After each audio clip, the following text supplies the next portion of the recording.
RC state cooperative election കമ്മീഷനാണ്. നമുക്കറിയാം, കേരളത്തിലെ മുഴുവൻ സഹകരണ സംഘങ്ങളും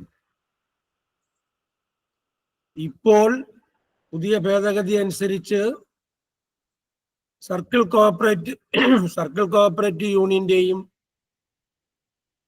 സ്റ്റേറ്റ് കോഓപ്പറേറ്റീവ് യൂണിയന്റെയും ഉൾപ്പെടെ മുഴുവൻ സംഘങ്ങളുടെയും സ്ഥാപനങ്ങളുടെയും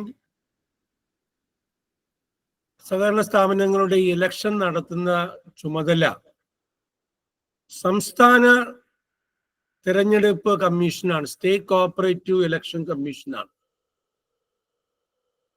ഈ state cooperative election commission constitute ചെയ്തിരിക്കുന്നത് നമ്മുടെ സഹകരണ നിയമം വകുപ്പ് 28B പ്രകാരമാണ്.